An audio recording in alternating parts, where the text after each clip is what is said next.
Thank you. Um, okay, so thank you, Cesare, for agreeing to support the podcast, or Yeah, not the podcast, the YouTube channel that I've sure. just started. And thanks for allowing us to sit in such a wonderful space that's new to Bodhicharya. A lot of time and effort has gone into it, and it's created a really nice, um, peaceful, peaceful place where we can sit and do stuff like this.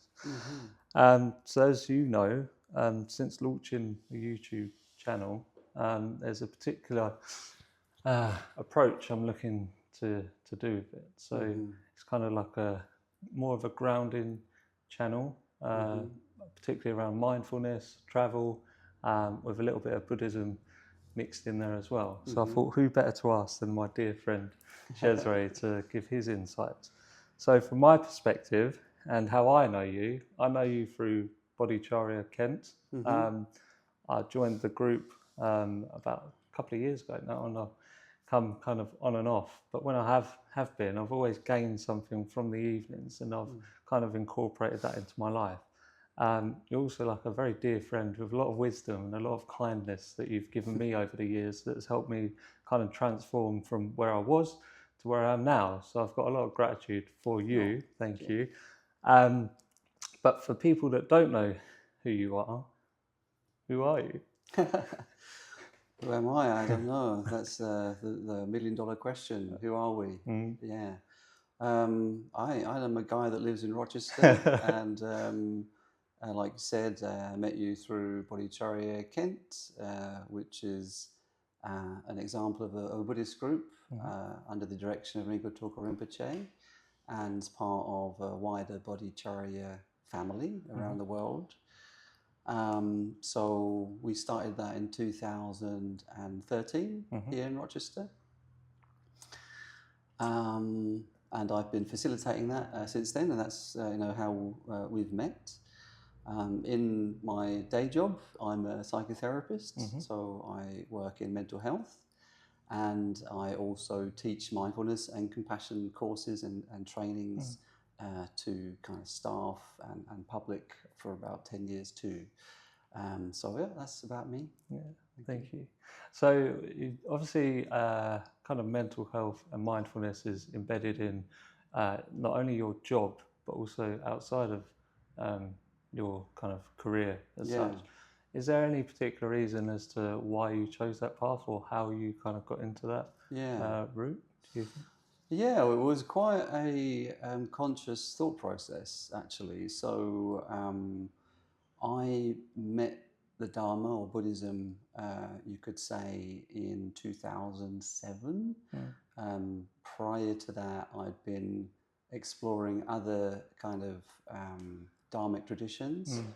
like Vedanta from like the Hindu tradition, and before that, Christian mysticism, I suppose, was the introduction to a more contemplative, mindful way of life when I was a teenager.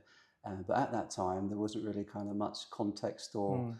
other people into that. Yeah. It was just kind of me, my theology teacher, and some books that he gave me Mm. and I asked him for, because he was teaching um, Christian theology A level, and part of that was religious experience and mysticism from a Christian point of view. But he was also a practitioner. Mm. His name is John Maestri. And so when he taught with like a passion.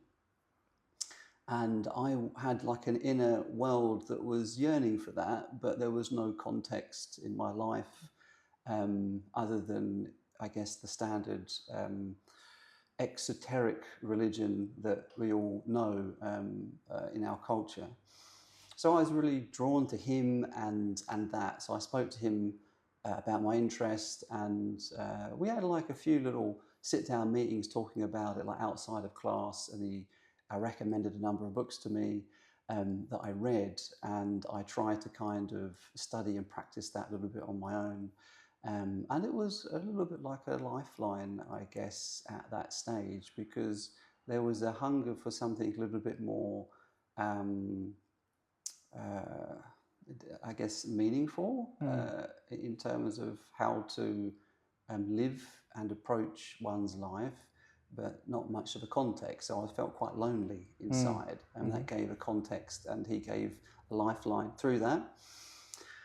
So, long story short, that kind of set me off on my own kind of journey, for want of a better word, and then I looked into other things over the years, and eventually came to find Buddhism, and that was through a chance conversation with another friend when I was doing a master's, and we were having a coffee after, and we were just talking about life and things, and she said, "Oh, you sound like this book that I'm reading." I was, "Oh, it's a bit strange thing to say. What you're reading?" Yeah. So it was like an introduction to Buddhism book, Buddhism for Beginners, I think it was called, by Steve Hagen or Hagen. I can't remember exactly what his second name was. I think that was his name. So I read that and I thought, oh, I didn't know Buddhism was about this. You know, I had my own ideas about what Buddhism might be, and it was very impactful at the time, and I tried to lend it to everyone. You know, like when you're really excited about something, oh, why don't you try this book, and it could help, and it really is because we're excited about it, and they might not be interested at all, but trying to kind of share what I found useful. And then fast forward a little bit from there, that faded away after some time, and then I studied to become a religious studies teacher, like a school teacher, in London at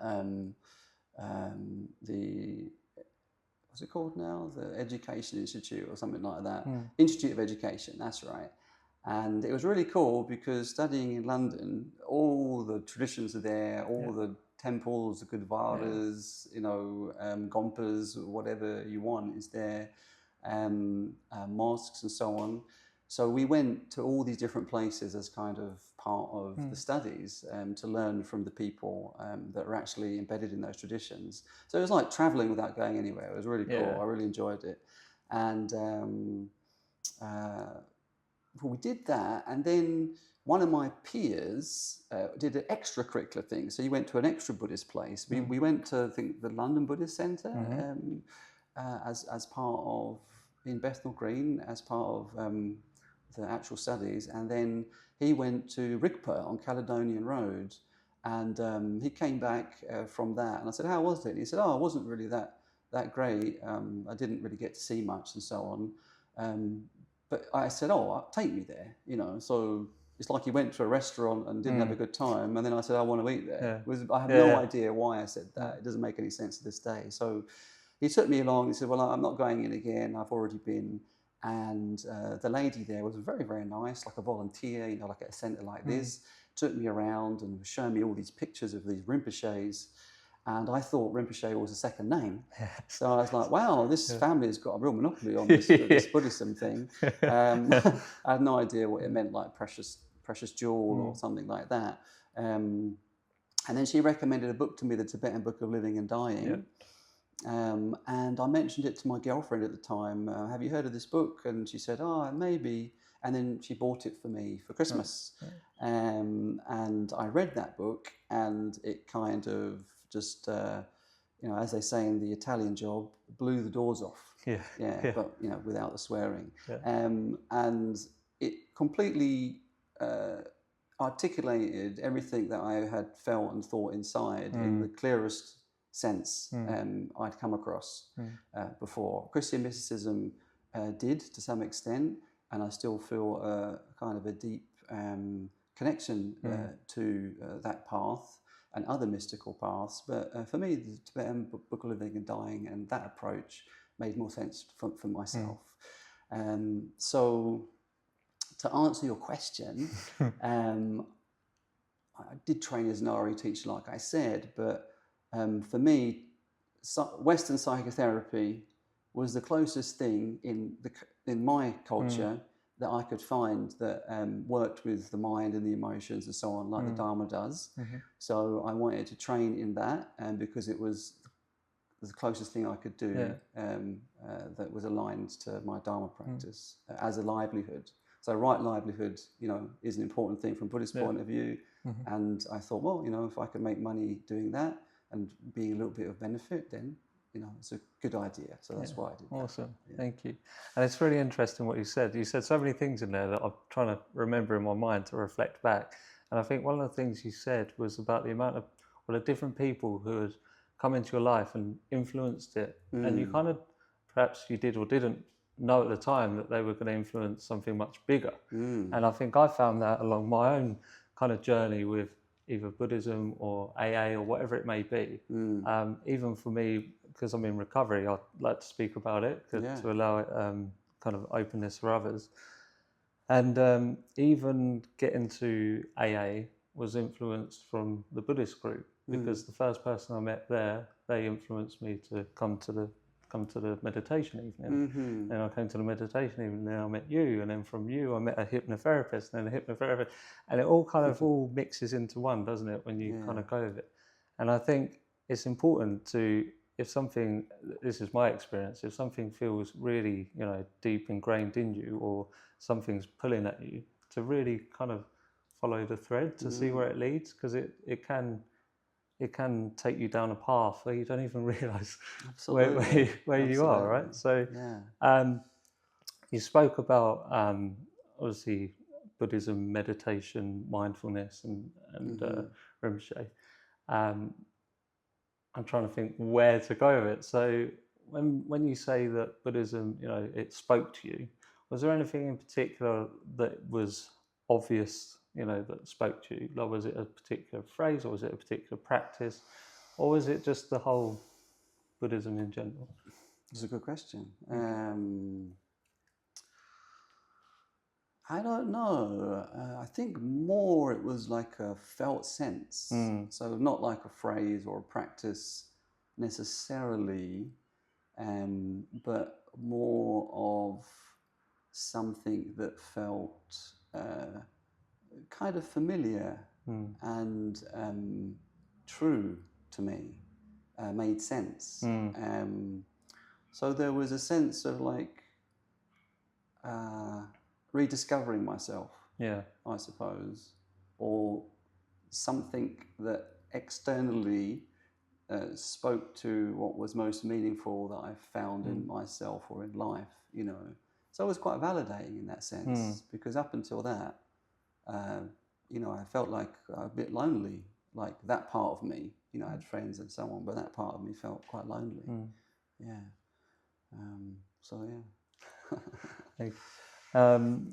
For me, when I think about the things that kind of drew me into Buddhism, it was the meditation, because I kind of I did a mindfulness course through work. It was a very short course, but it was enough to open my mind, I guess, to explore it a little bit more. Mindfulness and meditation is obviously spoken about a lot in today's world, and it can be glorified and stuff like that. In your experience, what would you say mindfulness and meditation is, and what would you say it is not? When often online we may hear particular things, you might have to sit there for half an hour to be a good practitioner, but that's not true, is it? So in your words, how would you say?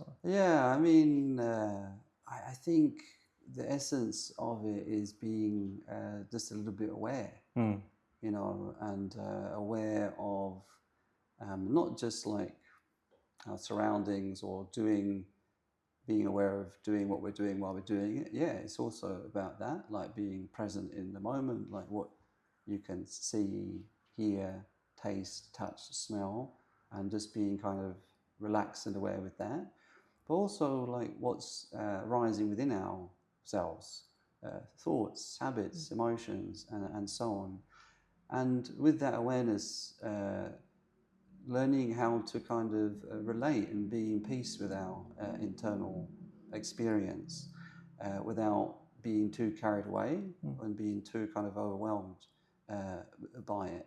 So learning to kind of take it for what it is and to see how it is. Because often when we don't pay attention to our inner world, it can feel very strong and very solid and very unmanageable. But when we can be a little bit aware and a little bit kind of calm with our inner experience, and notice the nature of it, we can see. Mm. I think in one of your shorts, everything changes, Yeah. everything passes. And then we can kind of see the nature of ourselves, the nature of our mind a little bit more, and get some confidence to relax in that and know that we can meet whatever comes well. Thank you. And you spoke about the peace as well. That one of the words you used is peace. And for me, for a lot of my life, I was not very peaceful. And my mind was very busy, and I was quite had negative emotions. But now I've come to a point in my life where I feel like I'm quite peaceful, and I'm at peace with things that may have happened to me before and stuff like that. Yeah. I've got my own experience of that. Hmm. Have you got any advice for someone who how do you learn to accept and let go of particular experiences from a I don't know, a psychotherapist point of view, a Buddhist point of view? Well, I think before we can let anything go, we need to let it be what it is. You know, so I think we kind of often get tripped up on the first hurdle. So if you're talking probably about an unpleasant experiences, right, and how to kind of let that go, and I think we fight with the memories, we fight with the feelings, and through kind of trying to get rid of them, they become stronger, and what we resist persists, as we hear, right? So when I said be in peace, what I meant was learning to be in peace with what is. Right, yeah. So the thing itself might not feel very peaceful, but how we relate to it, we can try and fight it, we can try and push it away, we can become overwhelmed and let it kind of just, bring us down. That's not being in peace with it, that's suffering with it.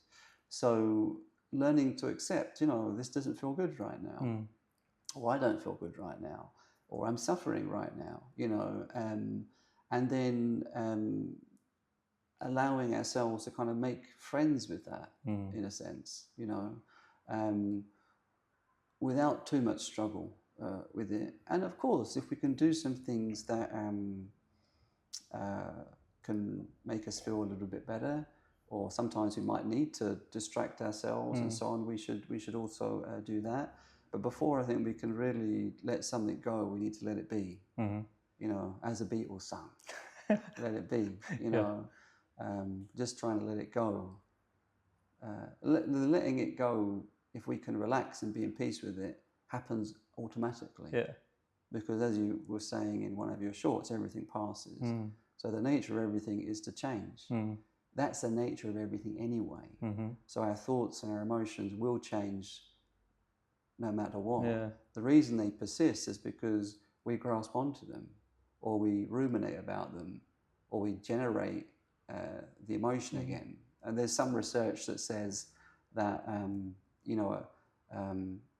negative emotions and even like cravings, like addictive cravings, they only last for a very short amount of time.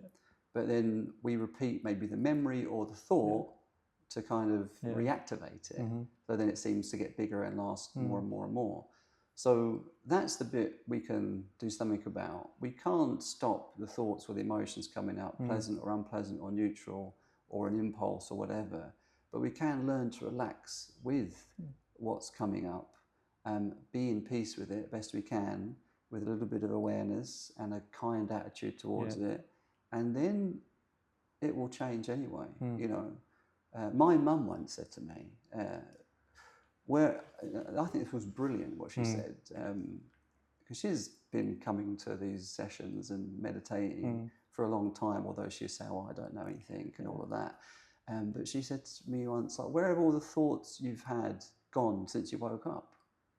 I thought, wow, that's a really good question. Right? We've had so many thoughts, emotions, sensations, everything since we woke up. Where are they now? Well, they all went, and we didn't have to get rid of them, did we? Imagine if we did, we'd be pretty busy. So if we can let be in peace with those things, then they will dissipate naturally because that's their nature. Yeah, that's really interesting. And I think from my experience, I've experienced that myself. And I think particularly when I was drinking, for example, there's a lot of or negative emotions that would come up. Yeah. And then that's when I'd drink, because I'd be like, I don't want to feel this. I don't want to experience this, or whatever it may be. Or maybe I do, whatever was going on for me. But I think, as you said, to just kind of like, just be kind to the emotion that comes up. It's not always going to be a good emotion, a bad, whatever, you just have to feel what it is. And I think that's what I've learned from meditation, from the cushion to the outside world as well, So have you had any experiences where that's been really beneficial for you that you can think of, where you've put the mindfulness into practice in a difficult situation, or in general, or something where others may listen and they may think, I might try that? Yeah, okay. So I would say that the thing I've struggled with the most in life is a depressive state of mind. Yeah, some people get anxious, but for me it was a kind of low mood, and depression and negative thinking. Before I learned how to meditate, or learned about what we're talking about, mindfulness, whatever we want to call it, what I would do is I would wake up maybe, or I would feel low or bad or whatever, just in myself, in my body, whatever. Sometimes it was due to what was going on in my life. Sometimes it was just there. And then I would struggle with it. Like, instead of just being with it, I would start thinking like, what's wrong with me? Why do I feel this way? Like, will it ever end? Other people look all right. Like, why can't I be like that? And then those negative thoughts would have brought me down even more, made me feel even kind of more terrible and upset, and so on and so forth. So I guess it's not a particular thing, but I think I lived in that state for like years without knowing it. A long time in my 20s, I would say, like a kind of semi-depressed, just kind of getting through stuff, making a lot of effort to try and get through things, but thinking that was normal. That's just my experience. That's how it is. And then when I became more aware and learned these things from Buddhism, from secular mindfulness, which comes from Buddhism, all the practices in secular mindfulness come from Buddhism, I learned two things, the awareness and the kindness. So number one, noticing those negative reactions to how I felt, and then learning not to follow those negative inner critic voices, inner bully voices, or whatever you want to call them, and let them be and let them go a little bit. And then the kindness, like, all right, I feel pretty awful today or this morning. Instead of beating myself up for that, how can I look after myself through that? How can I be a good friend to myself? And learn just to, okay, well, maybe today I won't push myself too much, and I'll take it easy, and so on. So I would say that transformed me a lot, like practicing that consistently in my daily life, as well as on the cushion, like you said. And now I can say that if those states come up, they don't stick around anymore, and I've learned how to be more skillful with my mind and my emotions, and I'm a much better friend. I'm much nicer to hang out with on my own now, like that. And it reminds me of something I heard once, where it's like, if your friend was in front of you and they said, I feel all, depressed and feel a bit shit, would you sit there and say, you are a piece of shit? Because often we do that. It's known. I used to do it. I used to be like, you're a piece of shit because you feel shit. And then I think it might have even been you who said it, and it was like, treat yourself as you would your best friend. Give it a hug and say it's going to be all right and it will pass and stuff like that. So I think that's important to remember. Really important. And that kind of also, we can have these negative emotions in our head from our experiences or whatever it may be. Mm. But the world at the moment is quite it's quite busy. It's quite negative. There's a lot of wars going on. There's a lot Yes. of hatred towards different groups of people, and in particular, like we're exposed to the media. Right? Mm-hmm. We've got it on our phones, got it on the TV. Mm-hmm. When I was at work, there was like this massive screen. I just showed the BBC all day, so it's Oh hard gosh. Oh no. to it's That's not hard good. to get away, you know, Yeah. and it Yeah. can influence my mood. Yeah. So, Yeah. what would be your advice to anyone who is like, you know, feels a bit, because I feel a bit hopeless sometimes, thinking, how can I help where I can't help? You know, I can't go to Gaza or wherever it may be Yes. and influence it. So, what would be your advice to people? Well, it's difficult, isn't it? I think that one thing I would say is that I think the world's always had trouble. You know, every generation maybe feels, oh, it's the worst it's ever been. Yeah. You know, and I don't know, maybe it is or isn't. I can't say, but I think every generation maybe feels that. So the world's always had troubles. There's always been conflict. There's been war. You know, and they're all coming from, you know, either, I guess from Buddhist point of view, three things. Like people are ignorant about each other, you know, they therefore feel maybe frightened and hatred and animosity and fear of lack of resource and greed and all of that. So these kind of three poisons, you could say, generate all of this type of suffering that we see in the world. And like even in our daily life, we probably see, you know, if I'm fearful, how I behave when I'm fearful, or you know, if I'm confused about something, you know, what I do or what I don't do might not be the kind of best response, or if I'm feeling kind of threatened or lacking in something, you know, holding on and not sharing and greed and all that kind of stuff. So, you know, we do it on an individual way, but then on a kind of big world stage when there's people that have lots of things at their fingertips, and it's also complicated. The world's kind of complicated like that. So what I'm saying is I think there's always been kind of trouble in the world. I think what's a little bit different now is that because we've got so much media and social media and so on and so forth, we hear about all the trouble that's happening all the time, everywhere in the world, right? If you think about 100 years ago, the news you'd know about would be just in your neighborhood or your village, if you go back far, right? So our nervous systems aren't really designed to be having all this information of threat all of the time.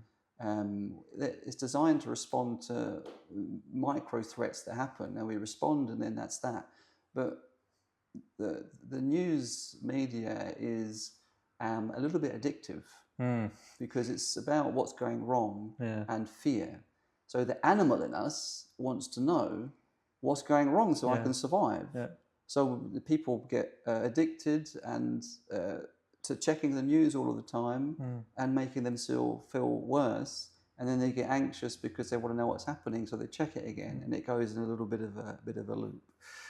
So I think the best advice is just don't watch the news so much. Like if you feel that is influencing you in a negative way, then reduce your consumption of that, and perhaps increase your consumption of other outlets if you really want to do that. There's positive news channels and so on and so forth, which share news about all the good things that are happening in the world.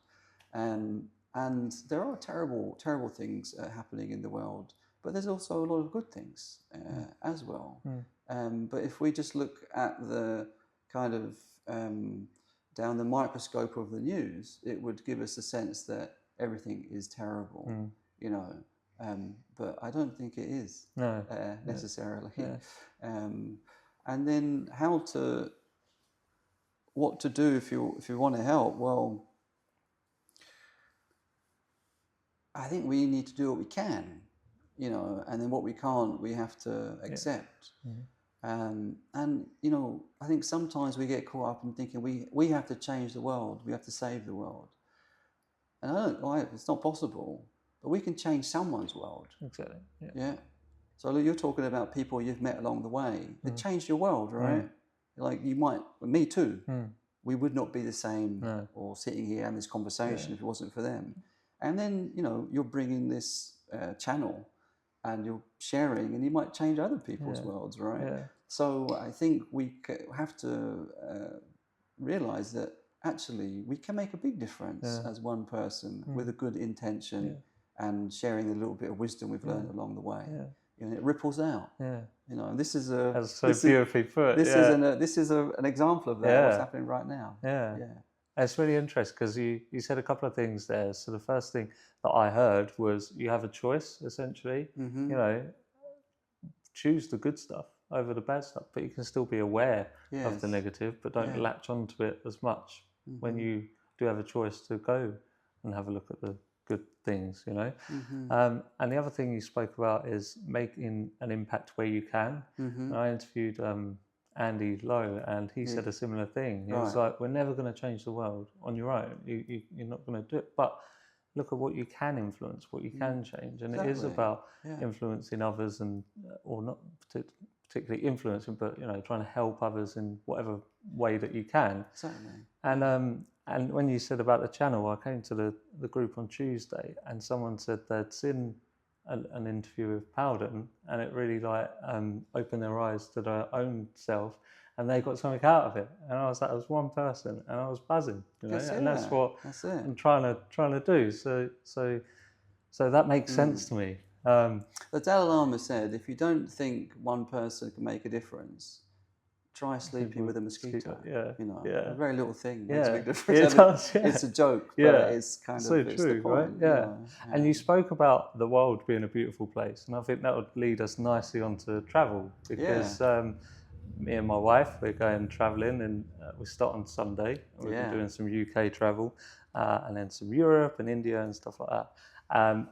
And you've done quite a bit of travelling, from what I understand, or maybe it all depends on context, I suppose. But for me, I'm like, you've been to India, you've had these different experiences. With us going to India, do you have any advice on what to expect, or how? Because in my mind, right, I've got India's going to be a very busy place, and a lot of noises, a lot of smells, a lot of everything going on. And for me, I'm someone who just wants a nice, quiet little journey, plod through, and I can get overwhelmed by quite a lot of stuff. So, what would be your advice, if you have any, to really like in busy situations to ground yourself? Because I could do that sitting down and meditating, but how do I do that in a world that is so busy? I would recommend a book to you, actually. Really? Called In Love with the World. Okay. By Mingyur Rinpoche. Because there's parts in the beginning of that book that are very much like that. Because he was raised as, you know, a recognised talker and not like a prince, but, you know, kind of his life was very comfortable, and I won't go into it too much. People will probably, well, maybe people on the channel wouldn't know about it, but he suffered with panic attacks when he was younger. He went into retreat, and panic became his best teacher. But that's not why I'm bringing that up. So let me just cut to the chase. So anyway, so he did a lot of, I think he did about three-year retreats. But he was inspired by the yogis of old that would just wander with no possessions and meet circumstance as it came up on their own and apply their practice. So pretty hardcore, right? Yeah. So he decided he wanted to do something like that. No, he didn't tell anyone, you know. So he said he was going to do a retreat, and people thought he was going to do one in his monastery. And one day his attendant went to give him his breakfast in the morning. He was gone, and it was just like a note, like, I'm off on wandering retreat, see you in 3 or 4 years. It's like, oh my gosh. Anyway, in the beginning of the book, he explains like he'd never like bought a train ticket before, gone on these Indian trains, like, and he explains how he felt overwhelmed by all of that, which I thought was a really beautiful thing, because, you know, his people probably think, oh, here's Mingyur Rinpoche, he can deal with anything. Yeah. But he's being very open and honest. It's like, I never travelled in this class of train before, you know. And he speaks about how he had to then learn to apply what he'd done in more peaceful environments into the kind of the busyness. So I think everything you imagine India is going to be is pretty accurate from my experience. I mean, I haven't been for a few years, but I doubt it's calmed down that much. I think that if we're feeling a little bit sensorially overwhelmed, whether you're in India or anywhere, then doing the kind of practices that bring your attention inwards, like into your body, feet on the floor, your bum in the chair, body scan. Close your eyes for a little bit. Do maybe a body scan. Go through the sensations. Just kind of bring you kind of home into where you are. Or if you're kind of feeling up for a challenge, you could do like a sound meditation, because there are going to be lots of sounds. Just notice them changing, coming and going. Nothing is really staying the same. But yeah, feet on the floor, that kind of thing, embodied, belly breathing, that kind of thing can help. And look for the pockets of calm, because there's always somewhere. Maybe a little chai shop or whatever, or a connection with someone. A little moment. That can be quite nice. Like there can be a lot of stuff going on, but you're having a conversation with someone, or you're connected with someone, and then you're just kind of in that little zone. It's just you and them. It could be just a look from a chai walla, someone selling you some tea or something. Connecting with people, that's very grounding, because it brings you into the heart. And that reminds me of something that Andy said, because he was like, who is the most important person, or something like that, and it was like the person opposite you, that story, the person that's in front of you at the time. And I was like, and that's what it reminds me of, right? It's like connecting with others. A few more questions, and then I guess we'll wrap it up a bit. But we're going to where you did your kind of first. Was it your first meditation retreat? It was my first 10-day Buddhist retreat. Yes. And I think it's very similar from what it was then to what it is now, but I don't really know. We're going with like open mind. Okay. A complete open mind, because I don't really know what to expect. I don't know, and I want to go like that. But was there anything that you got from that retreat that you've remembered, or not necessarily a particular point or something that's happened, but has it influenced your life in one way that you've taken with you, do you think? It was a very special moment for me, that because I guess prior to when I went to India, I had connected with some like Bodhicharya Sanghas, but only very briefly. So there wasn't that much time, and before that I was a bit of a lone wolf and all this, that and the other. So one thing I liked about India and doing those retreats is that I met at that time like-minded people that are interested in that way of life and reflecting in that way, which I didn't have at the time, but now we've built one here, so that's really nice. But I think what I liked about that retreat, and I'm not sure if it will be the same for you, but I think the curriculum is probably very similar at Tashita Meditation Center in McLeod Ganj, is that it takes you through what's called the Lam Rim in the Gelugpa school of Tibetan Buddhism, which are like the stages of the path to awakening. And it does it in a very clear and systematic way. So you might clarify some things, but also with meditations that support it. And it's been there since the 70s, so the space is beautiful.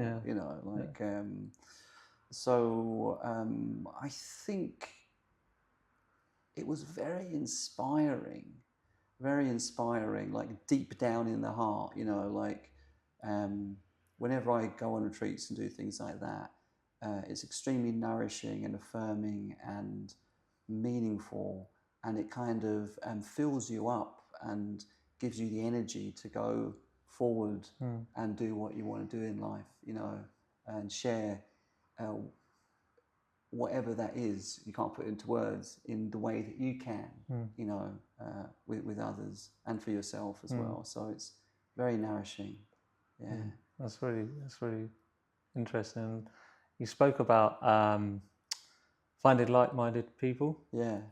Which will lead me on to my next and final thing, I guess. So when I spoke with others in doing the interview chat like we're doing, I interviewed Vanessa, and her she finished and said, you know, I think it's all about community, finding others, and like you was just saying, and that's what's really helped her in her life, particularly when she didn't feel so great, to now where she is now. It's all about community and like-minded people. When I spoke with Powden, his message, and similar to Andy, was kindness. That is their message to the world, if you like, is to be kind to yourself and to be kind to others. Is what they try and do on a day-to-day basis. So with these different things in mind, what would be your message to others? How do you go from someone who was feeling quite, obviously there's been a lot that's gone in your life to get you to where you are now, but maybe as a starting point for someone who's just starting to find their way, what would be your advice? I think it's important to know that change is possible, you know, because without that, then we lose hope. So I think we need to remember that actually everything is in the nature of change. And even when things feel very stuck and solid and like there's no hope and nothing will ever change, it feels real, and we can't deny that. But I would say it's not true, and we need to remember that. So if we're struggling and we're at the start of something, I think we need to acknowledge it feels real. It's difficult. It feels like it's been like this forever, and it will be like this forever. But actually, everything can shift and change. So it's not completely true, and we can understand it here. That's one thing, and then we need to learn to understand it in the heart. And I guess to bring Powden, Andy, and Vanessa together, reach out. You know, reach out and find things and people to support, because it's not easy to do these things on our own, and we don't need to be proud about that. In fact, that's going to get in the way. Anything anyone's ever learned is through experience or others teaching them and being open to positive influence. So I think we need to be open to positive influence, know it's okay to ask for help, and try what works for us, you know, and follow that thread that you spoke about, and keep the hope. Thank you very much, and I guess we'll wrap it up there. And Okay. I just want to say thank you very much for your message. I think there's going to be a hell of a lot of people who are going to benefit from what you've shared. I've benefited, and I know a lot of other people have benefited from the Tuesday group, for example. And I don't think I would be where I am without your help and support and your kind of encouragement, but not telling me what to do. But if I come up with an idea where it might be a good idea, you give me a gentle encouragement. So from my own, from my heart, like, thank you so much. And when we go, I'll miss you a lot. So thank you. I'm going to miss you too. Thank you. And I'm just passing on what people have shared with me. So grateful to all of our past mentors and teachers and the lineage and everything. It's good to be in the flow of it. That's right? it. Yeah. Thank you. Thank you. Cheers.